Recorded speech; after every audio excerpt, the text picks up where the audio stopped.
Welcome to the Crazy Alchemist podcast, where alchemy, occultism, and strange history come alive.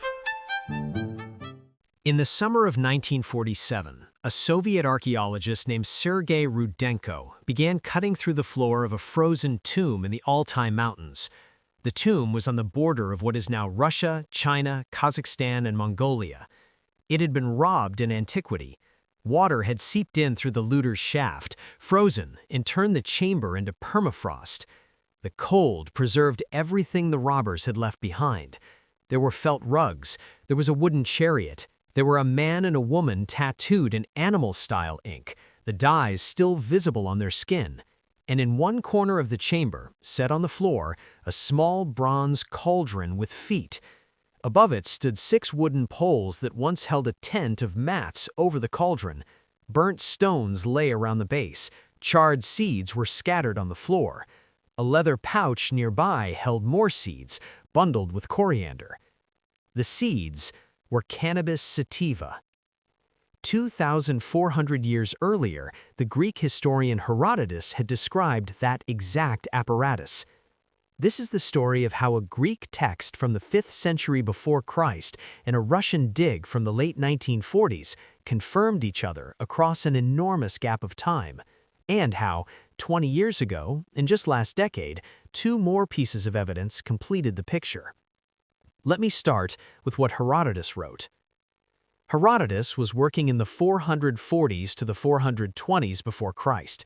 He may have traveled himself. He may have interviewed Greek traders working out of the Black Sea colonies. Either way, he had access to people who knew the Scythians up close, and he gave them an entire book of his histories. In Book 4, chapters 73 to 75, he describes the Scythian funerary rite that stayed with the Western imagination for 2.5 millennia. After a burial, Herodotus says, the Scythians cleansed themselves. The women did this with a paste of cypress, cedar, and frankincense ground on a stone with water. The men did it differently. They set up 3 poles leaning together to a point. They covered the poles with felt or wool mats. They dug a small pit beneath the mats and dropped red-hot stones into the pit. Then, in the historian's own words, they took the seed of this hemp and, crawling in under the mats, threw it on the red-hot stones. It smoldered. It sent forth such fumes that no Greek vapor bath could surpass it. What happened next is the line that everything turns on. The Scythians, delighted by the vapor bath, howled. The verb Herodotus chose for howled is orionte, present middle of oriomai. In ancient Greek, dogs and wolves orionte. People orionte when they wail or bellow without restraint. It is not the verb you would use for the contented sigh of a citizen leaving a public bath. It is the verb you would use for a pack of wolves at night, or for a man who has lost his mind to grief. The verb leaves the door open to something more than steam. Hold that verb in your head. We are going to come back to it.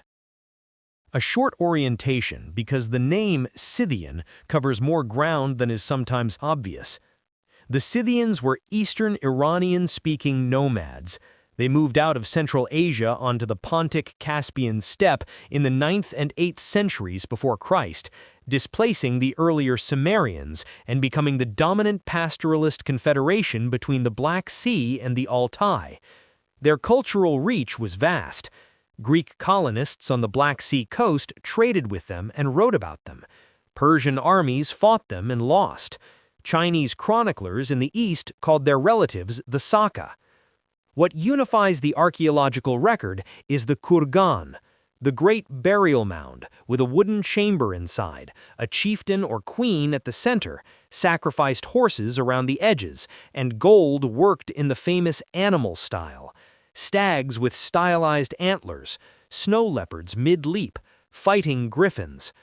The Pazyryk burials in the Altai are the eastern frontier of this world. The Sengilievskoye II burial near Stavropol, where 2 gold cups were found in 2013, is on the western edge. They are the same culture. The vapor tent rite Herodotus saw on the Pontic steppe was practiced for centuries across thousands of miles. Now back to the dig. Rudenko worked the Pazyryk barrows in 3 field seasons between 1947 and 1949, with Barrow 2 itself excavated in the 1947 season. The conditions were difficult. Each kurgan had to be cut through layers of stone cairn and frozen earth, with thaw water removed bucket by bucket. But the chambers, when he got into them, gave him almost ethnographic preservation. Wooden coffins kept their carved details, saddles kept their leather, cloth kept its dye. In Barrow 2, he found 2 complete cannabis inhalation sets. Each set consisted of a small bronze cauldron, footed like a tripod, on top of stones with obvious traces of burning. Above each cauldron were the remains of a hexapod, a 6-pole frame designed to support a tent of felt or leather over the censer. A small leather flask was tied to one of the poles. Inside the flask were more cannabis seeds, this time uncharred, mixed with coriander. The seeds were identified by Soviet botanists as cannabis sativa, morphologically wild type. The complete kit, the censers and tent frames and pouch, sits today in the State Hermitage Museum in St. Petersburg. Rudenko published the find in 1953 in a Russian monograph. The English translation, by M.W. Thompson, came out from the University of California Press in 1970 under the title Frozen Tombs of Siberia. What Rudenko had recovered was the apparatus from Herodotus, chapter 73 to 75, in 3 dimensions. The answer answered, as cleanly as ancient archaeology ever does, the question of whether the historian had been making things up. He had not. The dating has since been refined. The Russian dendrochronologist Igor Slusarenko built a floating larch tree ring chronology from Altai kurgan timbers and wiggle-matched it to radiocarbon dates. Pazyryk Barrow 2 sits at about 300 before Christ. The latest of the great elite tombs, Pazyryk Barrow 5, sits at about 240 before Christ. For decades, the Pazyryk find was the strongest piece of confirmation we had. The seeds were cannabis sativa. The apparatus matched Herodotus. But the Soviet identification rested on morphology. There was no chemistry. The question of whether the Scythians were inhaling something with significant THC or just heating low-potency hemp because that was the local plant stayed open. In June of 2019, a team led by the Chinese archaeobotanist Meng Ren published in the journal Science Advances a paper called The Origins of Cannabis Smoking, Chemical Residue Evidence from the First Millennium BCE in the Pamirs. The site was Zhirzinkal Cemetery, high in the eastern Pamir Mountains, in what is now Xinjiang. The dating was about 500 before Christ, contemporary with Herodotus, and earlier than the great Pazyryk barrows. The team analyzed 10 wooden braziers from 8 Zhirzinkal tombs. The braziers held burnt stones inside, in some cases discolored almost black. Gas chromatography mass spectrometry on the charred internal surfaces detected cannabinol, abbreviated CBN. Cannabinol is what THC turns into when it sits around for 2,500 years. The presence of cannabinol at those concentrations means THC was originally present at meaningful levels. Wild cannabis carries low THC. The Zhirzinkal cannabis did not. Either someone had selected for higher THC plants, or the high-altitude stress of the Pamir environment had pushed the local cannabis to produce more cannabinoids than usual, or both. Whichever the explanation, the chemistry shows that high-potency cannabis was being used in funerary contexts on the Eurasian steppe by 500 before Christ. That pushes the documented history of psychoactive cannabis back to a date when, until then, the assumption had been hemp was mostly fiber and the high resin forms were a much later development. The Pamir Mountains are a cultural channel between Central Asia and what would later become the Silk Road. The Silk Road itself does not formalize until the 2nd century before Christ under the Han Emperor Wu Di. The Zhirzinkal people were already burning high-potency cannabis at funerals 4 centuries before that. So we have a Greek text, a Russian dig that confirmed it, and now Chinese chemistry that pushes the practice further back and gives it teeth. What was the rite for? The text gives one answer. Herodotus introduces the cannabis tent in the context of cleansing after a burial. He frames the women's cypress, cedar, frankincense paste and the men's hemp tent as parallel solutions to the same problem: how to purify yourself after handling the dead. The cannabis tent, Herodotus says, served the men instead of bathing because the Scythian men did not wash with water. On the surface, this is a hygiene story, a vapor bath in a culture where water was not the cleansing medium of choice. But the verb keeps interfering. Oriontai is the wrong word for a quiet sauna. Carl Muley, a Swiss classicist, was the first to push hard on this. In 1935, in the German classical journal Hermes, he published a paper called Scythica. He argued that the Scythian hemp rite, the Scythian transvestite seers, and a cluster of figures in early Greek religion all preserved a recognizably shamanic complex carried west by Iranian-speaking nomads from Inner Asia. Mircea Eliade picked the reading up in his book Shamanism, Archaic Techniques of Ecstasy, French 1951, English 1964, and put it into the standard Western library. For Muley and Eliade, the howl in the tent was a shaman's cry. Other scholars never bought it. E.D. Phillips, in The Royal Hordes of 1965, reads Chapter 75 as a literal vapor bath in an arid environment where water washing was not practical. Renate Roll, in The World of the Scythians of 1980, treats the rite as purification and pleasant intoxication, mainly the former. Andrew Sherritt, in a 1991 Oxford volume on sacred and profane substances, puts the Pazyryk apparatus in a wider Eurasian map of ritual psychoactives but leaves the bath context intact. Jan Bremer, in 2002, pulls Muley's house apart from the inside and argues that no Scythian shaman and no Scythian shamanistic poetry is actually attested in the sources Muley used. Two readings, both alive in the literature. Both have to wrestle with the same Greek verb. The text says cleansing. The verb says wolf cry. The pharmacology, now that we know it, says the active compound was present at concentrations that produce intoxication.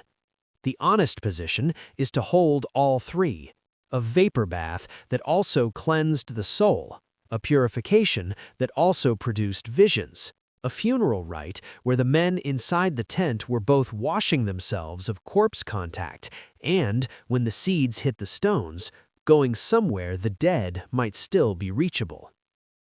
Herodotus did not write only about the Scythians. In Book 1, Chapter 202, he describes the Massagetæ, an Iranian nomadic people across the Caspian who gathered in groups, threw certain fruits onto a fire, and became drunk on the smoke as the Greeks become drunk on wine. Many modern commentators identify the fruits as cannabis. The same plant, the same hot stones in a pit logic, slightly varied.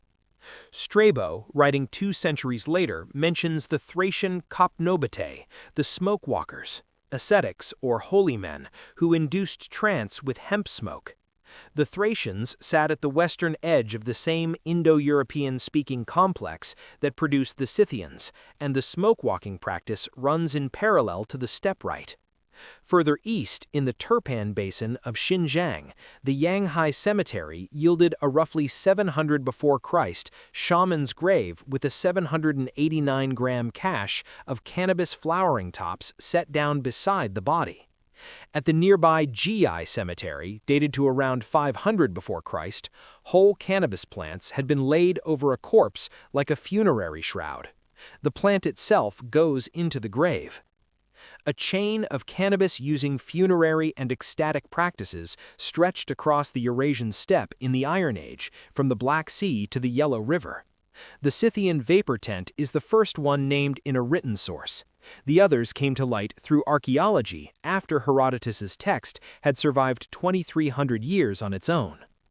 There is one more piece of evidence that needs handling carefully. In the summer of 2013, a Russian archaeologist named Andrei Belinsky, working ahead of a power line clearance near Stavropol in southern Russia, excavated a Scythian kurgan at a site called Sengeleevskoye II. Two solid gold vessels were found in a stone chamber. Both were exquisite. Inside both cups was a black sticky residue. A Stavropol forensic laboratory tested the residue and reported the presence of cannabis and opium. National Geographic ran the story in May of 2015 under the headline, "Gold Artifacts Tell Tale of Drug-Fueled Rituals." The story spread fast. The implication was that the Scythian elite had been mixing cannabis and opium and drinking the brew from gold cups. It was a satisfying image, the warrior aristocracy of the steppe having a chemical experience their own historian had only described for the men in the tent. The honest reading is more cautious. There is no peer-reviewed archaeobotanical paper confirming the residue analysis. The forensic lab attribution is the entire evidentiary base. The cups themselves show no charring, which means whatever produced the residue was probably a brewed liquid rather than burned plant material. Belinsky has not published a follow-up. The cups remain a strong suggestion of psychoactive use among the Western Scythians, not a confirmation of the same vapor tent ritual Herodotus described. The Pazyryk apparatus is the firm evidence. The Pamir chemistry is the firm evidence. The gold cups are press-reported residue, waiting for a peer-reviewed paper. A few popular claims about the Scythian rite circulate that the sources do not actually support. They are worth flagging. First, the Inares are a separate Scythian institution from the cannabis tent. Herodotus describes them in Book 1, Chapter 105, and in Book 4, Chapter 67. They were a hereditary class of androgynous diviners who divined with strips of lime tree bark, cursed by Aphrodite for the sack of her temple at Ascalon. The conflation of the Inares with the men in the cannabis tent is a modern simplification that does not appear in Herodotus or in the specialist scholarship. The two institutions sit in different chapters and serve different purposes. Anyone who tells you the Inares performed the cannabis rite is going beyond what Herodotus actually wrote. Second, the Pazyryk hemp residue itself has not, as of this recording, been retested with modern gas chromatography of the kind Wren and his team used at Zhirzankal in 2019. The 1953 botanical identification by Soviet botanists is still the basis for the cannabis attribution. A 2022 Russian re-study of the fifth Pazyryk barrow focused on conservation, not on cannabinoid chemistry. The opportunity to apply modern methods to the hermitage material is open. Third, the Ukok princess, the tattooed mummy excavated by Natalia Polismak in 1993, is sometimes described as having used cannabis to manage pain from breast cancer. The Polismak team did publish the cancer diagnosis in 2014 and proposed cannabis as analgesia. That is the team's interpretation, not a chemical residue identification. The Ukok burial included a censer with coriander seeds for sure. The cannabis attribution is reasonable, but is not a hard chemistry result. Position 3 holds even where the temptation to overclaim is strong. The case for Scythian cannabis use in funerary contexts is solid without the overclaims. The censer is real, the seeds are real, the Pamir chemistry is real. The other items are interesting and may eventually be confirmed. For now, they are not. The Pazyryk braziers were not found in a temple or a household. They were found in a grave. So was the apparatus at Zhirzankal. The wooden braziers came from inside the tombs, set down with the body. The Yanghai cannabis was used as a shroud over the dead. The Scythian kurgan was a tomb. Herodotus places the rite in the same context. It follows a burial. The men who go into the tent have just buried someone. They emerge cleansed in some sense, perhaps physically, perhaps spiritually, perhaps both. Cannabis at the threshold of death is older than any of the names we usually attach it to. By the time the Greek philosophers were arguing about the soul, the Scythians had already been doing this for centuries. By the time the Buddhists were composing the Tibetan Book of the Dead as a manual for the bardo, the Scythian smoke tent was a fading memory on the Pontic steppe. The plant had been on the threshold first. What the rite did, mechanically, is not a mystery. Hot stones, hemp on the stones, men in a small enclosed tent, smoke building up, the cannabinoids volatilizing and condensing on the lungs and the brain, the men starting to feel it. The howling, whatever its religious freight, was the human animal reacting to a strong dose of something that went straight into the nervous system. The harder question is what the men inside the tent thought they were doing. Herodotus says cleansing, the verb says howling, the Pamir chemistry says the dose was meaningful. The case for an ecstatic, possibly visionary rite, and the case for a purificatory bath that also happened to be intoxicating are both standing in the literature with citations and arguments behind them. A listener can decide which reading is more persuasive. The crazy alchemist position is to keep the question open and present the evidence on which the question rests. What the Scythian cannabis tent actually shows is something rare in ancient history. A text written in Greek in the 440s before Christ describes a ritual in detail. 24 centuries later, in the permafrost of the Altai, the apparatus is still there with its seeds and its hot stones. A historian describes a thing, an archaeologist finds the thing. The two confirm each other across the gap. Herodotus has often been treated as a teller of tales, an honest reporter when he had a good source, and a credulous one when he did not. The Pazyryk find is one of the moments when he turns out to have been an excellent reporter. Whatever else the Scythians were doing inside that tent, Herodotus had the mechanics correct. The 3 poles, the mats, the pit, the hot stones, the hemp, the smoke, the reaction. The rite happened. It happened across a wide territory and over a long stretch of time. It happened on the chemistry we now have, with cannabis strong enough to do real work on the people inhaling it. And it happened at the point in human life where, then as now, people most need a structured thing to do, at the edge of a fresh grave. Whether the howling inside the tent was the relief of a hot bath or the sound of someone's mind opening, or both at once, is the question that keeps the literature alive. The censor in the Hermitage in St. Petersburg has been quiet about it for 2,400 years. If you enjoyed this episode, the full article with images and citations is on crazyalchemist.com. Subscribe for more on myths, esoterica, and forgotten history. Thanks for listening. If you enjoyed today's episode, make sure to visit crazyalchemist.com for more intriguing content and follow Crazy Alchemist on Instagram and Facebook to stay connected.